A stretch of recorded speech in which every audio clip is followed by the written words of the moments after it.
Sci Access, May 10, 2024. Considering the unique needs of children in accessibility design. Shana Hawrylchak, Dr. KT Todd, Dr. Susan Heilman. Hi, everyone. Thank you for joining us today. So our topic is considering the unique needs of children in accessibility design. We're going to start off just introducing all of our speakers today. We'll each talk for about 5 minutes, and then we'll be leaving about 10 minutes at the end for questions.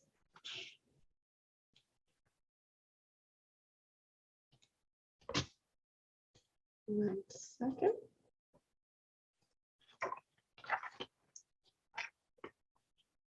So my name is Shana Hawrylchak. I'm the executive director at the Sea Science Center, a small museum in Manchester, New Hampshire.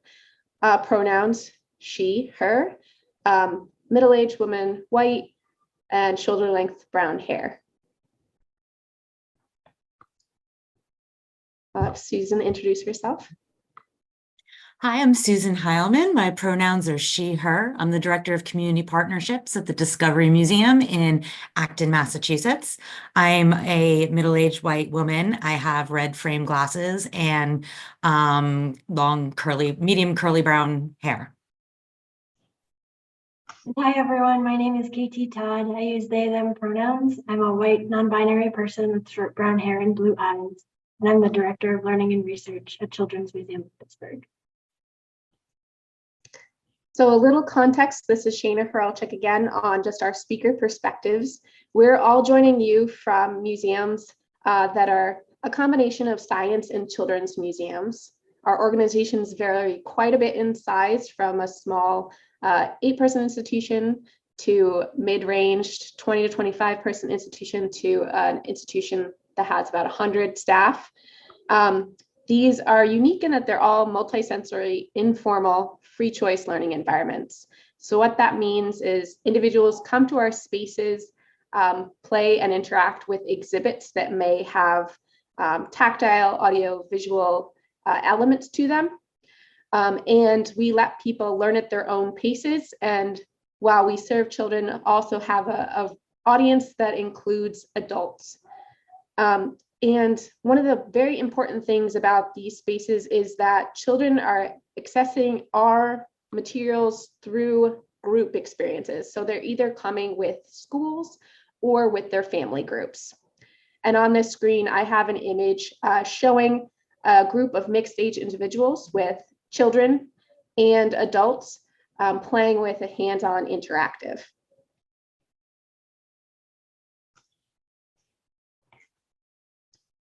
All right, this is KT. And so yeah, doing accessibility work in a public children's museum means that we're always disrupting the intersecting power systems of ableism and ageism, as well as other factors like race, class, language, and more. Today, I'll share a framework for our STEM education that we co-designed with disabled and neurodivergent kids with funding from Remake Learning. And our framework is illustrated as a 3-part rainbow. At the center is people, and that includes kids and their group members, as well as staff who support the activities. And we start with kids as an equity move that disrupts grown-ups' positional power and builds youth's self-advocacy skills. Around the people in our framework is the pedagogical approach. And with youth, we identified tools, materials, and processes as things that are essential to consider. Finally, the outside section of our rainbow is the environment where the experience takes place. And working with kids has really helped us identify how siloed we tend to be. We think about architecture in one area or learning design in another, but the youth and the kids helped us see the interconnections of the whole museum experience and how they're more than a body with specific needs and more than minds focused only on learning about STEM. Looks like the slides went away for a second, but maybe they'll be back soon. So we have reflected a lot around the disability justice principle of wholeness and how that challenges the way we think about design. So the principles talk about sort of the notion of disrupting an idea that we define people's worth through commodification and profit. But for kids, we realize we tend to measure success around learning and essentially replacing the expectation of STEM learning, where economic production may be more for adults. So this project helped us think more broadly about kids' strengths in the ways that they relate to other people, express themselves, and joy and creativity in the museum. So I'm going to share just a few quick examples of our framework. And Shana, you can go to the next slide.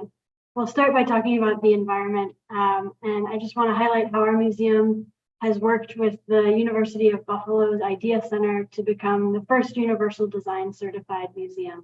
So our building embodies a deep commitment to accessibility for children, youth, and families through really flexible spaces that are encouraging social participation and centering the diversity of bodies and minds in our space. And as Shana will talk about, designing for a multi-age public audience is more complicated than simply adhering to ADA standards. The photo on this slide shows our Make Lab, where youth engage in activities like woodworking, metalworking, rugby tufting, and next slide, please.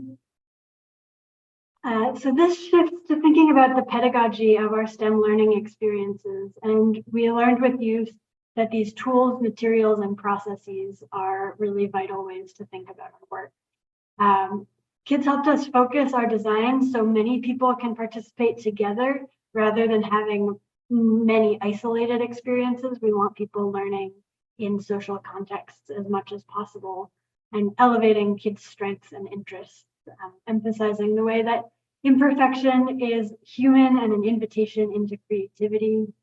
And the picture on this slide shows one of our educators working with kids in a materials exploration. It's a metal embossing activity where we incorporated this young friend's interest in trains, and he was using toy trains to explore the textures and properties of metal. Next slide, please. So this project was at its core about centering the needs and interests of kids. And we also learned about the interdependence that people have across age and across disability, and even across the division between museum visitors and staff. Ultimately, we are all people with access needs, even if those needs vary widely. And we've developed a suite of tools that you can access from the QR code on the screen, and I'll put a link in the chat momentarily. One tool that I'll highlight is inspired by the disability justice principles, and it's specifically focused on how to consider the person-focused elements of maker education. We aim to lift up everyone's strengths, encourage self-advocacy to disrupt ableism whenever we encounter it, and to take a care-based approach to addressing symbiotic needs of kids and the adults who accompany them and the staff working in it. And with that, I'll turn things back to Shane.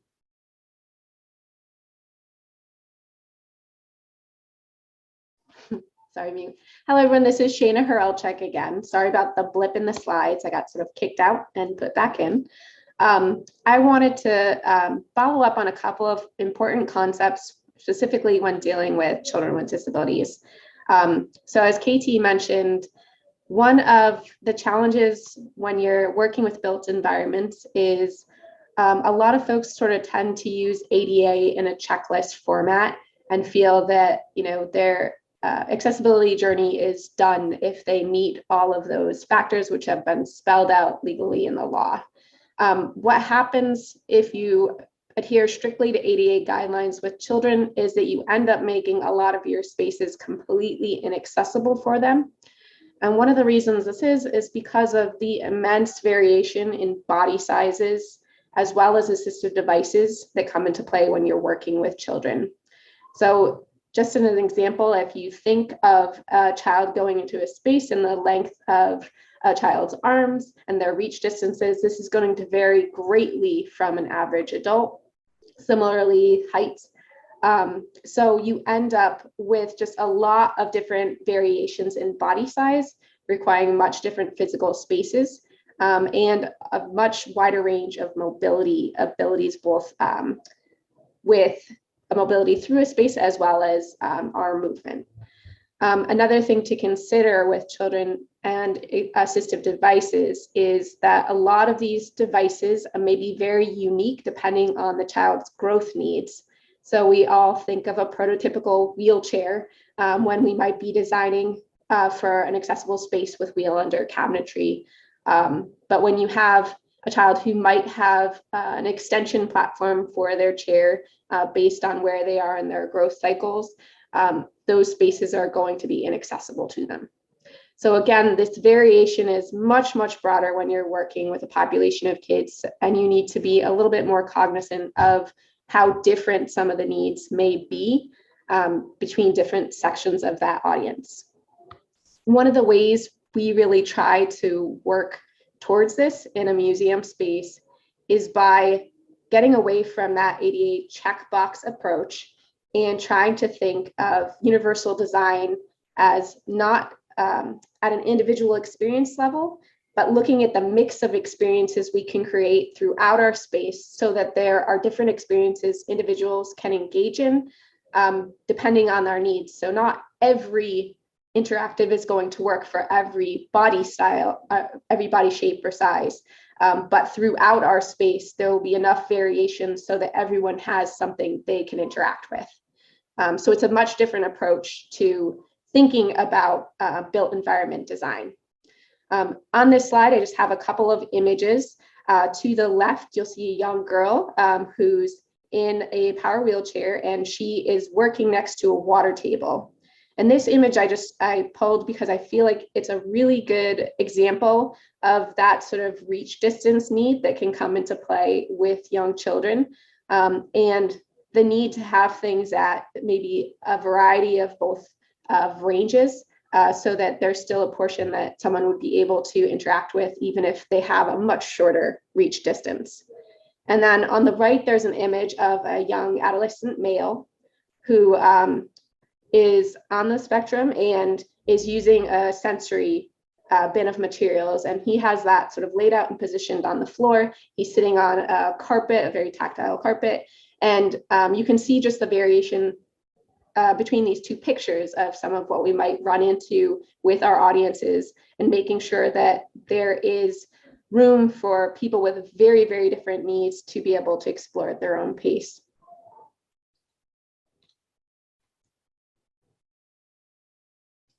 All right, apologize for the slowness of the slide transition. The next topic I just wanted to cover was group cohesion. So as I mentioned, children coming into our spaces are not coming by themselves. They're visiting in a larger group context, and that might be through their schools or with their families. One of the things that often happens when folks are designing for children is they might think of a children's space as a child exclusive space. And very often children are they're rarely alone, especially in public spaces. So it's very important for us to consider the entire group they're coming with, because when we don't, often that children gets pulled out of their learning environment early or might not be able to engage with the other members in their group while they're engaging in that learning experience. Another thing to consider is that these other individuals in the group, may it be siblings, friends, or caregivers, often are providing assistive support to that child. So if we alienate those other individuals in the group and make the space inaccessible for them to participate in, again, we're isolating the child from their assistive supports. So the sort of moral of this is that when we don't take the full group and the caregiver's needs into consideration, that child ends up being taken away from their learning experience. I have two pictures which sort of illustrate the good and bad practices and trying to be more inclusive of that group cohesion. The first, over to the left, you'll see two older adults who are crouching. You can even see there's an expression on the man's face. He looks like he's in slight pain, next to a child playing at a train interactive. So both of these adults are sort of crouching in a position which looks very uncomfortable, trying to play and interact with that child. It's not a position that most of us can keep very long. And very often when you have that sort of discomfort between the group members, the individuals are going to get drawn away from engaging in the activity and going to have to sort of stop the activity early. In contrast, over to the right, I have an image of a split interactive station where there's an adult size interactive of bubbles, an adult playing with a bubble station, and then a young child playing with a much shorter station right next to it. So both individuals are engaging with those interactives in a small space together. They can talk about their experience, and it's more likely that they're going to be able to stay and engage with that activity for longer. And then the last area I just wanted to talk through was this idea of productive struggle. So some of the best design, which actually does fall under ADA, is playground design, which really shows how kids can interact in spaces well. And this is really this idea of, children are growing, they're developing, and what may be a barrier that needs to be overcome for one child may be an area of growth for another child. So when you're designing spaces, it's important to make sure that there are, again, different activities within that same space, so that while one child may be, you may be removing a barrier for one child, another child can work on things that they need to improve. So this picture is just showing in a playground. In the background, you'll see an accessible swing set, and it's right next to more traditional swing sets. I'm going to peel over to Susan. Hi, this is Susan again. So many of you may be familiar with the term DEI or DEAI or DEAIB. B stands for belonging, and I'll get to that in a little bit. So if an individual or group, family group, if they're not going to feel welcome, they're not going to attend some of these, our museums in the first place. We can put all of the accessibility objects, we can put everything in there that we know is going to be helpful for them, for their experience. The tools that KT mentioned, the exhibit development that Shana mentioned, but we also have to get them to come into the museum. And so we have to consider the barriers to attendance. We can do that. I mean, anecdotally is often an easy first step. Some are going to be obvious that I'll mention. We've also done surveys and interviews with our visitors and those those people who haven't become visitors yet. And then we'll talk about alleviating those barriers. And of course, marketing is one of those, spreading information, but I'll talk about other steps that we can take to try and communicate out what our welcoming attributes actually are. On this page, I have a logo from Massachusetts Autism Alliance, and it's the Autism Welcoming logo. And it has this beautiful kind of rainbow color circle. And recently they stepped away from using puzzle pieces in order to use to define autism welcoming. And I could talk about reasons why later, but this logo is something that demonstrates to people that we are welcoming, that we understand what it means to be autism friendly. Next slide, please.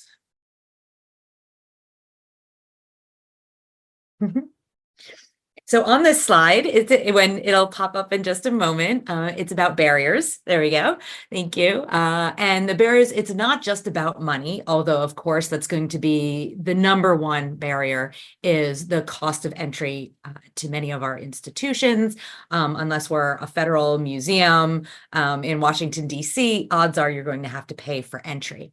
And so some of the things that, at least between our 3 museums and other museums have is free programs, free events, free memberships. We call them different things. There's access memberships, there's discovery memberships, and those are often given to people for a number of different reasons, but those that experience different disabilities is one of those audiences that we all target. Others I'll just briefly mention include those that the new Americans or refugees and migrants, those that have a economic barrier to paying for or coming to the museum. So cost, we can alleviate, not that it's easy, but it's a simple solution. We know costs get them in for free. Transportation is a little bit trickier. I put TBD here because there's lots of things that can be done, but it is definitely on an individual basis. Things like helping with van access or Uber passes and public transportation. So I'm not going to talk about that now. And that's ongoing, I think, for almost, I don't know if any institution has actually solved that as an issue, but we are aware of it. During a person's visit, we want to make sure that we have things like headphones. There's an image here of light blue headphones, different accessibility items. There's also an image of fidgets, of the popper fidgets. There's a purple hexagon, a red heart, a yellow circle, a blue square. And I specifically call it colors and shapes because, again, those are things that if children are playing with them, they're learning, they're seeing the colors are different. They're seeing that there are different shapes. And having a quiet space or a break space, also incredibly important. We'll talk about how we can communicate that out, though. And one of the ways, if you'll go to the next slide there, Shana, is preparation in the form of at least a social story guide or social story video. Oh, you can go back, Shana. I'm going to do the bottom of that other one. Yep. And yeah, the Children's Museum of Pittsburgh with Katie, they have their social story video, which is amazing, but basically telling people what they can expect if they're going to come to the museum. And that's going to include those accessibility items. It's going to include things about what the building looks like, where they go, what's going to happen when they walk in the door, that they're going to have to put a sticker on, which might be an issue for some people. That there's places to play outside, there's going to be water involved. And so preparation is really, really important to these groups, especially when you're dealing with children, especially when you're dealing with children that might have disabilities. Parents are very protective, or caregivers obviously are very protective of their children, and knowing what to expect is not only important for the children themselves, but for the adults that are taking them there. Also, and then different languages. So the image that's here is just the screenshot of the front of our social story. It has the picture of the Discovery Museum. It says, "My visit to the Discovery Museum." It's a 2-story building, and there's a lawn with bushes and trees and grass in front of it. And then I have the titles, "My visit to the Discovery Museum," in multiple languages. We're now at 8 translated languages. Haitian Creole and Spanish are our 2 biggest in the area because of the number of Haitian migrants that have recently moved and are in Massachusetts now. We recently added Hindi and Russian. So having all of these on our website that people see beforehand, even if they don't speak those other languages, I think if someone sees that there's a wide variety of those, they're going to say, oh, this is something they're thinking about. They don't care that I don't speak English. There are other things there that I can interact with. There are other languages. They know that other languages are coming in through the door. So the final slide I have here for mine is talking about what is that X factor. And this is something I've been dealing with a lot, especially with those emergency shelters here, is we've given them free membership. We've given them transportation. Why aren't they necessarily coming in through the door? And this is, I call it the X factor. And I believe that one of those X factor pieces is a sense of belonging. Do they feel comfortable coming to this environment? We have all these wonderful resources. We just want them to come in the door. And being able to demonstrate a sense of empathy and understanding is incredibly important. Doing that through personal connections, sending out emails. I respond to any email people say, using language like, sorry, or someone says to me, sorry, I have to cancel last minute. I apologize for it, and they apologize profusely. I said, no, we understand. We realize that there's last minute changes. We realize you might just stay for 15 minutes. And so understanding and telling them that we have this empathy.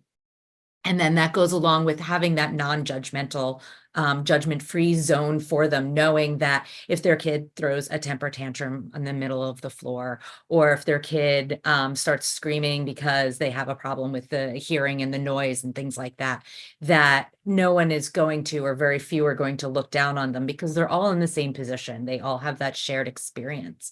And being able to communicate that out, the non-judgmental, saying those words to people is incredibly helpful.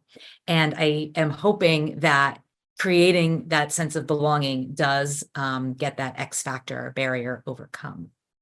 And the final slide I just wanted to mention, and we've all been alluding to this the entire time, is thinking about intersectionality. We've been talking about kids, we've been talking about disabilities, but there's also taking culture into account, taking race into account, taking size into account. And so we wanted to say, and I'm going to reiterate what Shana said in the very beginning, is that it's a culture, it's not a checklist. And then there's a lot of overlap to all of the different pieces that we all keep in mind and designing for children, and using that to extrapolate for adults, and those or those mixed age groups really hits a lot more of these intersections. So I believe we have a few minutes for questions, and we wanted to thank you all. Our contact information is going to be up on the next slide, and we'll take a question or two, I think, Anna. Yes, thank you so much. Absolutely. We do have a question here for you. Rick says, it wasn't until between the ages of 13 and 14 that I found out I had other disabilities besides blindness. How can we accommodate someone like myself who is blind but has an additional cognitive impairment, such as issues with comprehension? Happy to take that one. So I think especially with our spaces, we are designing each of these exhibits for groups that have very mixed cognitive ranges. So when you are coming up to one of those experiences, we try to build in different sort of ladders or building blocks that allow you to engage with it in different ways, depending on where you are at in your learning. And I think a lot of museums do this, not just children's museums, but just science centers in general are very good at this. So when you are coming to one of these spaces, you shouldn't necessarily feel intimidated going up to one of the activities, because there are many different levels that you can experience it on. I don't know if anyone wants to add. This is Katie. I can just jump in and say one thing that's sort of unique about museums is that, unlike schools where folks have IEPs often and there are sort of established ways of approaching their accessibility within learning environments, we don't have that information when people walk into a museum, and that can have affordances and challenges with it, right? On the one hand, we sort of avoid stigma associated with that. On the other hand, I think one challenge that museums have is, even though we have many, many tools like Susan was talking about available, how we communicate those tools and make them available for everyone is sort of an ongoing question for us. But I think our approach is to make that variety and those tools available for all people, whether or not they sort of consider themselves to be folks with disabilities. And that goes across age as well, right? Like, we have a lot of older adults, grandparents, et cetera, coming in who may not consider themselves to be people with disabilities, but who benefit from those supports that we have. Sci Access. Learn more at www.sciaccess.org.